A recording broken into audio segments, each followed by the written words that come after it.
कहते हैं ना, एक घर को स्वर्ग बनाने में एक औरत का बहुत बड़ा हाथ होता है। एक औरत ही घर को स्वर्ग भी बनाती है और नर्क भी। कहीं ना कहीं ये बात सच है। बट ये बात तब सच होती है जब पूरा परिवार उसका साथ देता है, हर सुख दुख में उसका साथ देता है और हर छोटे से बड़े काम में उसका साथ देता है। पर यह बात भी कहीं ना कहीं सच है कि पहल एक औरत को ही करनी पड़ती है। हेलो दोस्तों, welcome back to the channel. Hope आप सब बहुत अच्छे होंगे। बच्चों के एग्ज़ाम होने के बाद हम लोग चले गए थे घर, क्योंकि बहुत ज़्यादा गैप था स्कूल ओपन होने में। तो आज मैं आप लोगों के साथ शेयर कर रही हूँ अपना बेडरूम क्लीनिंग व्लॉग। घर चाहे छोटा हो या बड़ा, उसको बहुत ज़रूरत होती है क्लीनिंग की। वैसे तो नॉर्मली हम लोग डेली क्लीनिंग करते हैं, बट महीने में 2 महीने में एक बार ज़रूरत होती है डीप क्लीनिंग की। जब हम घर की डीप क्लीनिंग करते हैं ना, एक अलग सा फील आता है। लगता है कि ना पूरा घर नया नया लगता है और बहुत साफ़ सुथरा लगता है। अच्छी नींद आती है और मन शांत होता है। तो इसीलिए मैं भी कोशिश करती हूँ जितना भी हो सके, चाहे घर जैसा भी हो, तो उसको मैं साफ़ सुथरा रखूँ। ये हमारे हाथ में होता है कि हम अपने घर को कैसा बना के रखें। सबसे पहले तो अपने ऊपर विश्वास होना चाहिए कि हाँ, हम लोग ये कर सकते हैं। अगर विश्वास ना भी हो तो कोशिश करनी चाहिए। कोशिश करने वालों की कभी हार नहीं होती है। इस बार मेरे पास टाइम था, बच्चों के एग्ज़ाम हो गए थे, तो मैंने सोचा कि चलो इस बार घर की डीप क्लीनिंग की जाए। और 1 बाय 1 मैंने डेली एक एक कमरे की सफाई करी। तो सबसे पहले मैंने अपने बेडरूम की सफाई करी, उसके बाद किचन, ऐसे ही फिर पूरे घर की सफाई करी। तो यहाँ पे ना मैंने बच्चों की हेल्प ली, और बच्चों की हेल्प लेने से ये भी हो जाता है कि थोड़ी बहुत आपकी हेल्प भी हो जाती है, और ऊपर से बच्चों को पूरा आइडिया हो जाता है कि इस काम में कितनी मेहनत है और इस काम को करने से क्या होता है। वरना आजकल के बच्चे मोबाइल, गेम्स, टीवी इनमें ही रहते हैं। तो मैं कोशिश करती हूँ कि थोड़ी बहुत मैं बच्चों से काम करवाऊँ। पढ़ाई के साथ साथ घर के कामों को देखना ये बहुत ज़रूरी होता है, जो कि आजकल के बच्चों में नहीं है। तो मेरे बच्चे बहुत ज़्यादा हेल्प मेरी करते हैं। मैंने उनसे सिर्फ ये बोला था कि बेटा हल्का हल्का सामान बाहर रख दो छत में, बट भारी नहीं। पर उन्होंने, दोनों भाइयों ने मिलकर बहुत ज़्यादा हेल्प करी। और जब बच्चों से काम करवाओ ना, तब उनको एहसास हो जाता है कि इस काम में इतनी मेहनत है, तो हमें घर को गंदा नहीं करना चाहिए, सामान अस्त व्यस्त नहीं रखना चाहिए। एक थोड़ी बहुत जिम्मेदारी तो बनती है। तो बस यहाँ पे लगभग मेरी सारी डस्टिंग हो गई थी। सारा सामान मैंने घर का लगभग बाहर रखा था। और आजकल थोड़ा सा धूप तेज हो गई है, तो ज़्यादा ज़रूरत नहीं होती है धूप दिखाने, 1-1.5 घंटा काफ़ी होता है। तो यहाँ पे बच्चों के टॉयज़ वगैरह या थोड़ी बहुत उनके बुक्स वगैरह ये थे, और ये सामान वो बेड के ड्रॉवर से बिल्कुल हटाते नहीं हैं, तो वो यहीं पे रहता है। इसलिए मैं ये साफ़ करके सब कुछ रख दूँगी। मैं जब भी क्लीनिंग करती हूँ ना, तो बेड को खिसका के उसके नीचे झाड़ू पोछा जो भी करना होता है वो कर देती हूँ, और थोड़ा सा बेड को चेंज कर देती हूँ। जैसे कभी मैंने इधर साइड लगाया है तो उधर साइड लगा देती हूँ, कभी इधर साइड लगाया है तो उधर साइड लगा देती हूँ। तो ये बेड अकेले खिसकाना बहुत ज़्यादा टफ होता है, और कभी कभी तो सीने में दर्द हो जाता है, नसों में दर्द होने लगता है। बट फिर भी ना, हाउस वाइफ वही होती है, औरतें वही होती हैं, उनको चैन नहीं आता है। हस्बैंड मुझसे बोलते हैं कि तो और काम कर लिया कर, अगर खिसकाना हो तो जब मैं शाम को ऑफिस से आऊँगा तब कर लूँगा। पर मुझे हाथों हाथ करना होता है, तो मैं कोशिश करती हूँ कि थोड़ा थोड़ा करके खिसका लूँ। और वही है ना, कोशिश करने वालों की हार नहीं होती है। और हमेशा काम को इस टाइप से करना चाहिए ना कि हमसे कितना हो पाता है। ज़रूरी नहीं है कि अपने ऊपर बहुत ज़्यादा प्रेशर लेना है। अगर किसी की आदत होती है कम काम करने की, तो अपने काम करने की आदत या जो भी है उसको थोड़ी थोड़ी करके बढ़ाना चाहिए। ये नहीं कह कि यार हमसे हो ही नहीं पाता है। ऐसा होता ही नहीं है कि कुछ भी काम हो वो कोई ना कर पाए। तो लगभग यहाँ पे मेरा सारा क्लीनिंग हो गया था। उसके बाद मैं धीरे धीरे सामान रखना शुरू कर रही थी, और थोड़ी बहुत जो इधर उधर की धूल बची थी और लास्ट में जो होता है थोड़ी बहुत, वो मैं साफ़ कर रही थी। जब बच्चे छोटे थे ना, तो काम करने में बहुत ज़्यादा हालत ख़राब हो जाती थी। उनको भी सँभालना पड़ता था और ऊपर से फिर ये सारे काम, तो बहुत ज़्यादा हालत ख़राब होती थी। तो अब बच्चे धीरे धीरे बड़े हो गए हैं और इसीलिए मैं थोड़ा सा बच्चों को ना सिखाती हूँ, हेल्प भी हो जाती है और बच्चों को पता भी लगता है।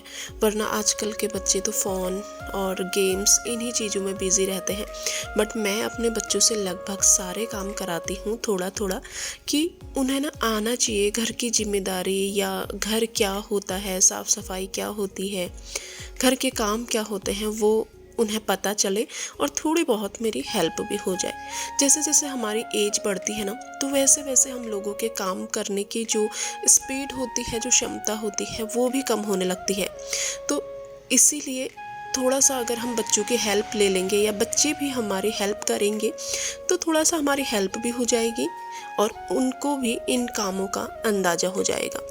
तो बस यहाँ पे लगभग मेरा अंदर का सारा काम हो गया था। ड्रेसिंग टेबल भी मैंने बाहर पे रखा था, तो ये भी मैं साफ़ कर दूँगी और जो भी इसमें सामान है उसको अच्छे से रख दूँगी। आजकल बहुत ज़्यादा सामान नहीं होता है क्योंकि हम लोग यहाँ पे नहीं हैं, बस थोड़ी बहुत सामान होता है तो ज़्यादा प्रॉब्लम नहीं रहता है। तो इसमें जो धूल मिट्टी है वो मैं साफ़ कर दूँगी।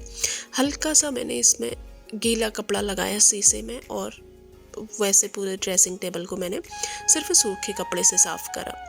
तो घर को साफ़ करने में ना हालत ख़राब तो होती है, बट उसके बाद जो सुकून मिलता है ना, जो नींद आती है और जो मन शांत होता है और सारे काम करने में मन लगता है ना, उसकी बात ही अलग ही होती है। तो यहाँ पे ना मैं ड्रेसिंग टेबल खिसका रही थी, तो हल्का सा वो मतलब ज़्यादा मुझसे पुश हो गया था, गिरने का जैसा हो गया और ड्रेसिंग टेबल के अंदर कुछ सामान गिर गया था। हम अपने घर को जितना साफ रखेंगे ना, उतना हमारा मन शांत रहता है, अच्छा रहता है। और कहते हैं ना, जो घर में ज़्यादा गंदगी रहती है तो उस घर में किसी भी चीज़ की बरकत नहीं होती है। ये आपने सोचा होगा। तो इसीलिए कहते हैं कि एक घर को स्वर्ग भी और नर्क भी एक औरत ही बनाती है, और वो कहीं ना कहीं सच भी होता है। बट फैमिली के हर इंसान को औरत का सपोर्ट करना चाहिए, तभी वो आगे बढ़ सकती है, तभी वो सारे कामों में अपना मन लगा सकती है। घर चाहे छोटा हो या बड़ा हो, इससे मतलब नहीं होता है। सबसे पहले तो कोशिश करनी चाहिए कि हमारे पास जैसा भी घर है वो साफ़ सुथरा रहे, वो अच्छे से मेंटेन रहे। यहाँ पे ना बेड का जितना भी सामान था वो मैंने लगभग सारा छत में डाला था, कि थोड़ा सा ना अंदर बंद बंद सा होता है तो स्मेल आने लगती है, और जाड़ों में तो ज़्यादा देर सुखाने की ज़रूरत होती है, बट आजकल थोड़ी देर 1-1.5 घंटा सुखाने से ही हो जाता है। वो मैंने सारा छत में डाला था और बच्चों ने खुद ही बोला कि मम्मा हम लोग छत से लाते रहते हैं और आप रखते जाओ। जैसे मॉर्निंग में मैंने उनसे बोला था कि बेटा मेरी हेल्प करो, बट अभी मुझे लगा कि दोपहर की धूप है तो बच्चों से नहीं करवाती हूँ, मैं खुद ही कर लूँगी। तो बच्चों ने खुद ही बोला कि मम्मा हम सामान लाते हैं और आप आराम से रखते जाओ। तो बच्चों ने ना गद्दे भी बच्चे छत से ला गए। मैंने इनसे कहा था कि बेटा तुम लोग गद्दे मत लाना, मैं खुद लाऊंगी, बट मुझे कब लाए मुझे पता ही नहीं चला। इतनी खुशी हुई ना ये देख के कि जब बच्चे काम करते हैं और हमारी हेल्प करते हैं। तो मतलब सामान ना मैं एक भी छत से मैंने लाई, सारा बच्चे लाए। हो गया है, सामान सारा अंदर रख दिया है। अब मुझे पोछा लगाना है और फिर खाना बनाने जाऊंगी। वैसे बड़ा अच्छा लग रहा है साफ सूफ करके।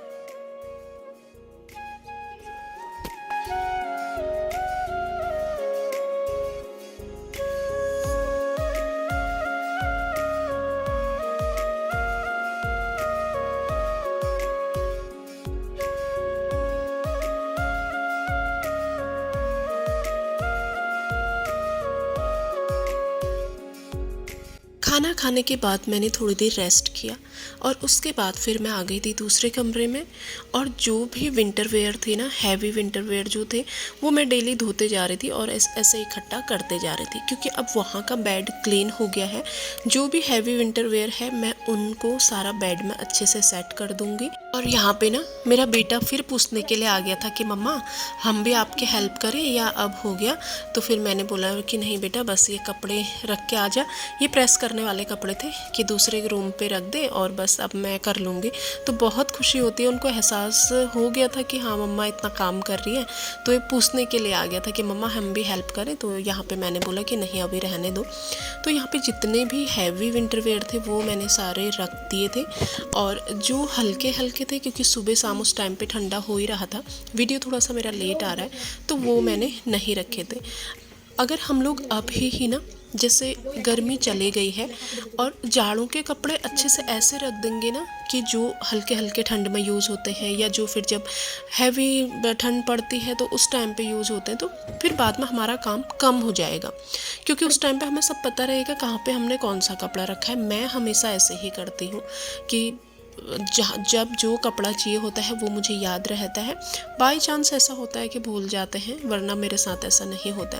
तो बस यहाँ पे इस कमरे में ज़्यादा कुछ था नहीं, क्योंकि दीदी लोग भी यहाँ पे नहीं रहते और बहुत ज़्यादा गंदगी नहीं थी। बट फिर भी मैंने इस कमरे के गद्दे भी बाहर डाले सुखाने के लिए, और इस बेड के जितना भी बिस्तर था या कपड़े थे वो मैंने बाहर नहीं डाले, क्योंकि बहुत ज़्यादा थकान हो गई थी। फिर मैंने सोचा कि कभी नेक्स्ट टाइम आऊँगी तो कमरे की सफाई तो आज हो ही गई थी, और दोबारा मैं आऊँगी तो बिस्तर सारा छत में डाल दूँगी। चाहे जाड़ों हो या गर्मी हो, एक बार सुखाने की ज़रूरत पड़ती ही है। तो बस यहाँ पे मैंने सारे जाले धूल वगैरह जितना भी था वो सब मैं ऐसे साफ़ कर लूँगी, और फिर इस कमरे को सेम वैसे ही सेट कर लूँगी। तो सबसे पहले ना मैं यही करती हूँ कि जाले धूल वूल निकाल लेती हूँ, ताकि फिर बाद में कपड़ों में गद्दे में ना बैठे। तो बस यहाँ पे लगभग शाम हो गई थी मुझे काम करते करते, तो इसलिए मैंने खिड़कियाँ भी यहाँ पे बंद कर दी थी, क्योंकि फिर थोड़ी देर बाद तो खिड़कियाँ बंद करनी ही पड़ेंगी। और जो भी गरम चादरें थी ना, तो वो भी मैंने सारे फोल्ड करके रख दी थी, क्योंकि अब गरम चादरों की ज़रूरत नहीं थी। बस अब तो गर्मियों में कॉटन के चादर यूज़ होते हैं। हमारे वहाँ पे बहुत ही ज़्यादा गर्मी पड़ती है, ये तो अब जब भयंकर वाली ठंड आएगी तो तभी यूज़ होंगे। तो बस ये सारी चीज़ें मैंने रख दिया था अच्छे से। और ये चादरें मैंने सब, जैसे वहाँ वाले बेड के उधर, इधर वाले बेड के इधर ही, तो इससे ना काम आसान हो जाते हैं, और जब बाद में हम लोग ढूंढते हैं तो उस टाइम पे प्रॉब्लम नहीं होती है। कुछ बिस्तर मैंने इधर बेड का भी सुखाया था जो बाहर निकला हुआ था, तो वो मैंने सुबह ही छत में डाल दिया था। बट जो बेड में था वो मैंने नहीं निकाला, क्योंकि बहुत ज़्यादा काम बढ़ जाता है। और यहाँ पे ना बच्चों की कुछ बुक्स थी, और मम्मी ने कंबल वगैरह ऐसे ही रखे थे, और कुछ ऐसी साड़ियाँ थी, तो वो भी मैं अच्छे से सेट कर दूँगी। मम्मी ऐसे ही रख देती है, क्योंकि उनसे ज़्यादा हो नहीं पाता है, तो वो नॉर्मली ऐसे कहीं से आती हैं तो ऐसे ही रख देती हैं। तो उनको भी मैं अच्छे से बेड में जहाँ पे स्पेस होगा वहाँ डाल दूँगी। और बच्चों की पुराने क्लास की कुछ बुक्स हैं जो काम के होंगे वो मैं रख दूँगी, और जो नहीं होंगे उनको फिर मैं साइड कर दूँगी, क्योंकि इनकी कुछ स्टोरी बुक्स, कार्टून की बुक्स ये होती हैं जो ये कभी भी देने नहीं देते हैं। तो यहाँ पे भी ना मैंने गद्दे बाहर डाले थे, बट बच्चों ने मुझसे बोला कि मम्मा गद्दे अंदर ले आए, सूख गया होगा। तो 1.5 घंटा लगभग हो गया था गद्दे बाहर डाले हुए, तो मैंने कहा हाँ ले आओ। वो बार बार मुझसे पूछने आ रहे थे कि मम्मा गद्दे बाहर डाले, हम लोग ले आए। तो फिर दोनों जने मिलके गद्दे ला गए थे। तो मैंने कहा अभी मैंने अच्छे से साफ़ नहीं करा है, तो मैंने ऐसे यहाँ पे बाहर पे खड़ा कर दिया। तो बस यहाँ पे मेरा लास्ट काम बचा था कि जो बेड में धूल बची थी उसको कपड़े से साफ़ करना, क्योंकि ये झाड़ू से या वैसे नहीं निकलता है। ऐसा सूखा कपड़ा लेके पूरा बेड भी अच्छे से साफ़ कर दिया, और इस यहाँ पे मेरा लगभग सारा काम हो गया था। तो बस इसके बाद मैं बेड में गद्दे डाल दूँगी और बेडशीट बिछा दूँगी, और नीचे झाड़ू लगा दूँगी। पोछा मैं अभी नहीं लगाऊंगी, क्योंकि हमारे यहाँ पे बोलते हैं कि शाम के टाइम पे पोछा नहीं लगाना चाहिए। तो इस वजह से मैं पोछा फिर सुबह लगाऊंगी, क्योंकि मुझे बहुत लेट हो गया था काम करते करते, और मुझे बहुत ज़्यादा थकान हो गई थी। बिल्कुल भी हिम्मत नहीं आ रही थी कि मैं कुछ और काम भी करूँ, और अभी मेन काम तो था ही शाम का खाना बनाना। तो इसके बाद मैंने फिर पूरा ये साफ़ करने के बाद नहाया। थोड़ी बहुत कपड़े बचे थे तो वो मैंने छत में डाले। ऐसे तो वीडियो में लगभग 15-20 मिनट की वीडियो से क्या पता चलता है कि कितना काम होता है, बट घर का कमरे का पूरा सामान बाहर रख के क्लीन करना बहुत ही ज़्यादा टफ होता है। अगर मैं सामान बाहर नहीं रखती ना तो लगता ही नहीं कि रूम साफ़ किया है। इधर की धूल उधर लग जाती, उधर की धूल उधर लग जाती, तो कोई फ़ायदा ही नहीं था डीप क्लीनिंग का। तो इसलिए मैंने सारा सामान बाहर रखा और यहाँ पे मैं आ गई थी छत में कपड़े डालने के लिए। पहले मैंने नहाया, उसके बाद मैं छत पे आ गई थी। सारे कपड़े डाल दूँगी और ये नहीं कि इतने ही कपड़े थे, और भी कपड़े थे जो मैंने दिन में 2-3 बार सुखाने के लिए डाले और 2-3 बार बच्चे उठा के नीचे लाए। विंटर के कपड़े या फिर गद्दे, खोल, चादर या इस टाइप से बहुत सारे धोए थे। और शाम का मौसम था, हमारे छत से हरे भरे खेतों का व्यू इतना प्यारा लग रहा था। तो मैं हमेशा एक छोटी सी क्लिप अपनी छत से आप लोगों के साथ ज़रूर शेयर करती हूँ। तो यहीं पे मैं अपनी वीडियो को एंड करूँगी। मिलूँगी आपसे एक नेक्स्ट वीडियो में। तब तक के लिए बाय।